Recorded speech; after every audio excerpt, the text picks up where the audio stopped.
Part 25 में हम देख चुके हैं पूपा को गलतफहमी हो गई थी कि प्रपाई शादी करने वाली है। आगे हम देखेंगे। आई सजेस्ट आप पार्ट 26 से पहले पार्ट 25 भी देख लीजिए, जिसका लिंक आपको ऊपर आई बटन पर मिल जाएगा।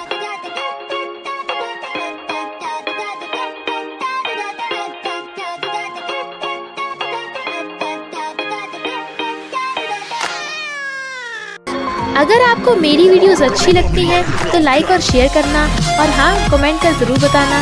और ऐसी ही नई नई लेटेस्ट वीडियोस देखने के लिए हमारे चैनल को सब्सक्राइब भी कर देना।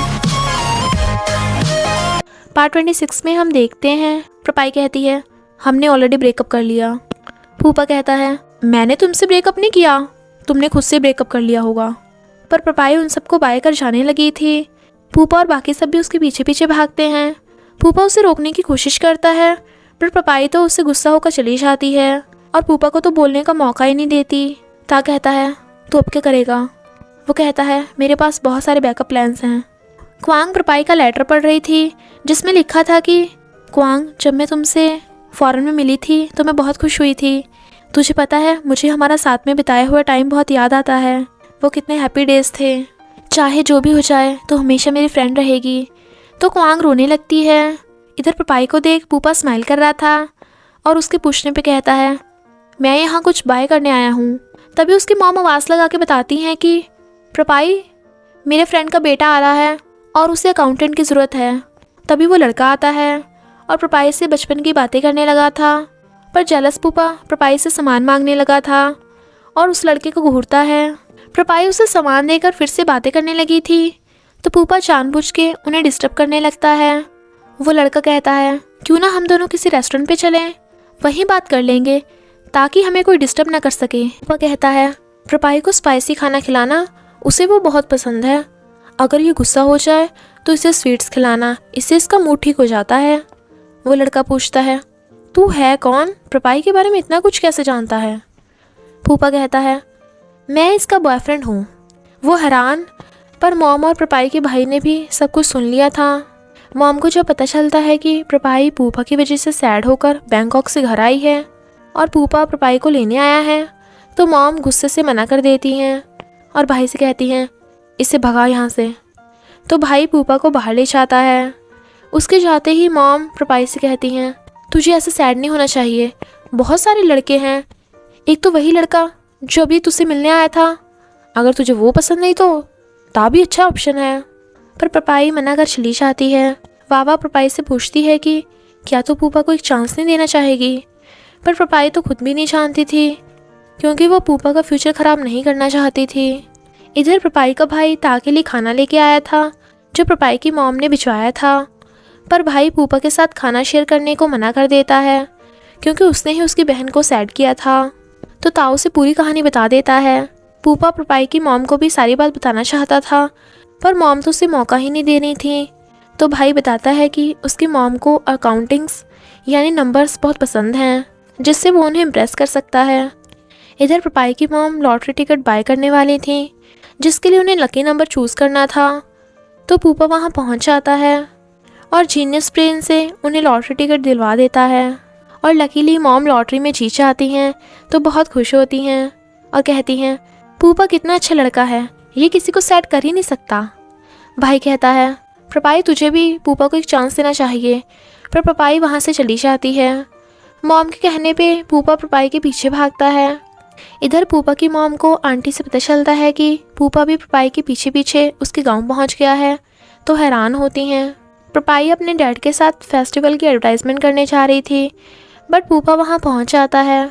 डैड पूछते हैं कि ये कौन है, पर प्रपाई नहीं बताती। पूपा कहता है मैं आपका अनाउंसर बन जाऊंगा, वो भी फ्री में, मुझे रख लीजिए। डैड कहते हैं ट्रक में आगे जगह नहीं है। वो कहता है कोई नहीं, मैं ट्रक के पीछे बैठ जाऊंगा। डैड वाज लाइक देख लिए, पता चल जाएगा। प्रपाई उसे जाने को कहती है, पर पूपा फिर भी ट्रक के पीछे बैठ जाता है। फिर उसके बाद झटकों की वजह से पूपा का जो हाल होता है, बेचारे की एक एक हड्डी हिल जाती है। प्रपाई डैड से थोड़ा स्लो चलाने को कहती है, पर जब झटके से ट्रक रुकता है, पूपा शीशे से जाके ठुक जाता है।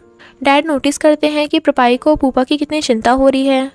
प्रपाई सबको फेस्टिवल में आने के लिए बोल रही थी, पर कोई भी उसकी बात पे ध्यान ही नहीं देता। तो फूफा जाकर उसे माइक ले लेता है और वो बोलने लगा था, अब इतने हैंडसम लड़के को देख, सारी की सारी गर्ल्स भीड़ लगा लेती हैं और जहाँ थोड़ी सी भीड़ लगती है बाकी के लोग तो अपने आप ही वहाँ पहुँच जाते हैं। फूफा कहता है, आप सब लोग भी फेस्टिवल में आना, मैं भी अपनी लवर के साथ लैंटर्न जगाऊंगा। तो सब क्लैप करते हैं। प्रपाई जल्दी से उससे माइक छीन लेती है और कहती है, क्या बोल रहे हो? पर अंदर ही अंदर खुश हो रही थी। ट्रक से उतरकर फूफा प्रपाई को आवाज़ लगाने लगा था, पर डैड को देख चुप हो जाता है और फिर प्रपाई और डैड को बाय करके वहाँ से चला जाता है। डैड देखते हैं कि फूफा जाता जाता भी मुड़ मुड़ के देख रहा था। रात में प्रपाई डैड को कॉन्स्टलेशन के नाम बता रही थी, तो डैड कहते हैं, तुमने बैंकॉक में काफ़ी कुछ सीख लिया, लव के बारे में भी। वो हाँ करती है। डैड कहते हैं, मैं तुम्हारा डैड हूँ, इतना तो समझ ही सकता हूँ। मुझे नहीं पता तुम मुझसे दूर क्यों कर रही हो, पर इतना पता है तुम मुझसे लव करती हो। वो कहती है, क्योंकि मैं अपनी वजह से उसके फ्यूचर को ख़राब नहीं करना चाहती। डैड कहते हैं, तुझे पता है अगर मैं तेरी मॉम को छोड़कर बैंकॉक चला गया होता तो तू आज यहाँ नहीं होती, पर मैं बहुत खुश हूँ कि मैंने सही फैसला लिया और तेरी मॉम ने भी मुझ पर विश्वास किया और तुझे भी उस पर विश्वास करना चाहिए, तो दोनों मिलकर प्रॉब्लम का सामना कर सकते हो। मैं तुझे बस हैप्पी देखना चाहता हूँ। वो डैड को हक कर लेती है। फेस्टिवल में तार फूफा अपनी अपनी वाली को ढूंढने निकल पड़ते हैं। फूफा प्रपाई को ढूंढ लेता है। प्रपाई फूफा से कहती है, अब से हम दोनों मिलकर अपनी प्रॉब्लम्स को सॉल्व करेंगे। फूफा कहता है, हाँ, पर मैंने प्रूव कर दिया कि मैं तुम्हारे साथ रह के भी सक्सेसफुल हो सकता हूँ। मैं यहाँ तुम्हें यही बताने आया था कि उन्होंने मुझे फिर से स्कॉलरशिप दे दी है, जिसमें मैं बैंकॉक में ही रह के रिसर्च कर सकता हूँ। प्रपाई खुश होकर उसे हक कर लेती है। फिर फूफा उसे प्यार से नेकलेस पहनाता है और कहता है, इसे अब कभी वापस मत करना। अगर तुम मेरे साथ नहीं होती तो मैं होलोग्राम प्रोजेक्ट कभी नहीं बना पाता, तो कभी मुझसे दूर मत जाना। वो हाँ करती है। दोनों किस करने लगे थे, पर सारे लोग उन्हें ही घूर घूर कर देख रहे थे, तो दोनों रुक जाते हैं। प्रपाई पूछती है, और तुम्हारी मॉम का क्या? वो कहता है, चिंता मत करो, मैं तुम्हारी साइड हूँ ना। इधर वावा जो लेक के पास थी, वो गिरने वाली थी, तभी ताकर उसे बचा लेता है। वो उसे देख के नर्वस होने लगती है। फिर वो दोनों साथ में कैंडल फ्लो करके विश मांगते हैं। वो पूछती है, तुमने क्या विश मांगी? वो कहता है, यही कि जो मेरे पास वाली है वो हमेशा मेरे साथ ही रहे। मुझे मेरे फर्स्ट क्लाइंट से पेमेंट मिल गई है। इससे प्रूफ होता है कि मैं किसी का ख्याल रखने के लायक हो गया हूँ। आई प्रॉमिस हमारी लॉन्ग डिस्टेंस रिलेशनशिप सही चलेगी। वो कहती है, फिर तो मुझे हर महीने तुमसे मिलने गाँव आना पड़ेगा। और दोनों हक करते हैं। चलो, इन दोनों की भी हैप्पी एंडिंग हुई। इधर प्रपाई और फूफा भी कैंडल फ्लो करके विश मांगते हैं। मॉम प्रपाई को ढूंढ रही थी, तो भाई कहता है, मॉम आप उसकी चिंता मत करिए, वो ज़रूर फूफा के साथ होगी। मॉम कहती हैं, वो दोनों अकेले हुए तो? वो कहता है, ऑफ कोर्स होंगे, पर फूफा उसके साथ कुछ नहीं करेगा। विश्वास करो, अगर कुछ करना ही होता तो बहुत पहले कर चुका होगा। मॉम कहती हैं, क्या बोला तूने? वो कहता है, कुछ नहीं मॉम, वो दोनों तो कई महीनों से पहले साथ में रहते थे ना। मॉम हैरान थी। वो कहता है, काम डाउन मॉम, आजकल साथ में रहने में कोई प्रॉब्लम नहीं है। और भागने लगा था, पर मॉम उसे पकड़कर पीछे खींच लेती हैं और फिर प्रपाई को कॉल करने लगी थी।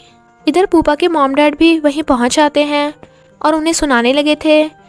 तभी प्रपाई को अपनी मॉम का कॉल आता है, तो मॉम कहती हैं, तुम दोनों पहले साथ में रहते थे, अगर कुछ हुआ ना तो फूफा इसका जिम्मेदार होगा। कि मॉम ये सुन लेती हैं तो उससे फ़ोन छीन कर कहती हैं, तुम कैसी मॉम हो, अपनी बेटी को मेरे बेटे के साथ रहने दिया। प्रपाई की मॉम को गुस्सा आ जाता है और वो चल पड़ती हैं। फूफा मॉम को बताता है कि उसे बैंकॉक में ही स्कॉलरशिप मिल गई, पर मॉम को लगता है कि फूफा प्रपाई के कहने पे झूठ बोल रहा होगा। इतने में प्रपाई की मॉम भी वहाँ आ जाती हैं। प्रपाई अपनी मॉम को शांत कर रही थी और इधर फूफा अपनी मॉम को रोक रहा था, पर दोनों मॉम अपने अपने बच्चों को हटाकर फाइट के मूड में आ गई थीं और एक दूसरे को गुस्से से घूरने लगती हैं। फूफा और प्रपाई की तो हालत ख़राब हो रही थी, पर कुछ सेकंड घूरने के बाद दोनों मॉम पहचान लेती हैं कि वो तो फ्रेंड्स हैं और हक करती हैं क्योंकि वो कई दिनों बाद मिली हैं। फूफा और प्रपाई हैरान। दोनों मॉम एक दूसरे के बच्चों की तारीफ़ें करने लगी थीं। प्रपाई वाज लाइक, ये क्या गजब हो गया। फूफा कहता है, जो भी हुआ बहुत अच्छा हुआ। तो दोनों खुश होते हैं। फिर वो दोनों साथ में फायर लैंटर्न उड़ाते हैं। वो दोनों वहीं घूमने जाते हैं जहाँ वो बचपन में खेला करते थे। हम पास्ट में देखते हैं कि पूपा प्रपाई को बचपन में प्लेन बनाना सिखाता था, पर फिर एक दिन वो गांव छोड़कर चला गया था। नेक्स्ट सीन में हम देखते हैं प्रपाई के पूछने पे ता बताता है कि पूपा तो बैंकॉक वापस चला गया और प्रपाई को किसी क्लाइंट की शादी प्रपोजल के बारे में बताता है कि उन्हें तुम्हारा प्रपोजल बहुत पसंद आया। तभी प्रपाई को टाइम का फ़ोन आता है जो कहता है, मैंने तुमसे फ्लर्ट करने के लिए कॉल नहीं किया, तुम अब पुरानी हो गई हो, मेरी कल फ़ैन मीटिंग है तो ज़रूर आना। प्रपाई मना करने वाली थी पर ता कहता है वो शादी वाला क्लाइंट भी टाइम की फ़ैन मीटिंग में आएगा। तो उस क्लाइंट से मिलने के लिए प्रपाई को फ़ैन मीटिंग के लिए हाँ करनी पड़ती है, जबकि कल यानी वैलेंटाइंस डे पे वो पूपा के साथ टाइम स्पेंड करना चाहती थी तो सैड होती है। ता और वावा दोनों लवी डबी हो रहे थे तो प्रपाई पूपा को वैलेंटाइंस डे का मैसेज करती है।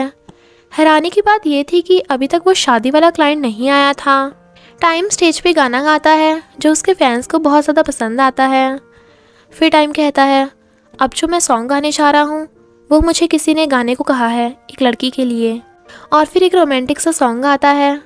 तभी वहाँ स्टेज पे पूपा का होलोग्राम बन गया था जो प्रपाई की तरफ प्लेन फेंकता है, तो वो बहुत खुश हो रही थी। फिर पूपा वहाँ पे आ जाता है तो वो पूछती है, क्या तुम ही मेरे क्लाइंट हो?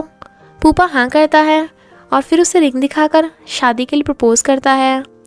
वो हाँ कर देती है तो वो उसे रिंग पहना देता है और दोनों हक कर रहे थे तो सब लोग क्लैप करते हैं। सच्ची में ये बहुत रोमांटिक प्रपोजल था।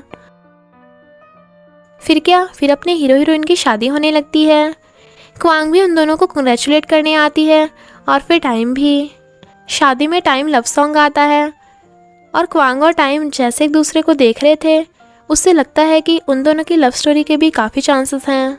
अब तो पूपा और प्रपाई की शादी हो गई थी तो वो दोनों बैंकॉक में साथ ही रहने लगे। जब पूपा को उसके रिसर्च के लिए अवार्ड मिलता है तो प्रपाई तो बहुत ज़्यादा खुश होती है। नेक्स्ट सीन में वो दोनों गूवी का रोमांटिक ड्रामा देख रहे थे और फिर दोनों किस करने लगते हैं। फिर हम कुछ साल बाद देखते हैं उनके बेटे को जो गूवी का बहुत बड़ा फ़ैन है और वो सब गूवी को हैप्पी बर्थडे विश कर रहे हैं क्योंकि गूवी और उनके बेटे का हैप्पी बर्थडे सेम डे आता है। बेटा गूवी से कहता है, मैं भी आपकी और डैड की तरह बड़ा होकर जीनियस साइंटिस्ट बनूंगा। गूवी उनके बेटे के लिए फ़ौरन से एक्सपेरिमेंट की चीज़ें भिजवाता है तो वो एक्सपेरिमेंट करने भाग जाता है, पर एक्सपेरिमेंट से उसके बालों का स्ट्रक्चर ही बिगड़ गया था और उसका मुंह काला हो गया था तो दोनों हंस पड़ते हैं। पर जब फिर से ब्लास्ट की आवाज़ आती है तो प्रपाई कहती है, गूवी मेरे बेटे के लिए एक्सपेरिमेंट की चीज़ें भिजवाना बंद करो, और अपने बेटे के पास भागती है। पूपा स्माइल कर रहा था और इसी हैप्पी एंडिंग के साथ इस ड्रामा का एंड हो जाता है। तब तक के लिए बाय बाय, जल्दी मिलेंगे नेक्स्ट ड्रामा में।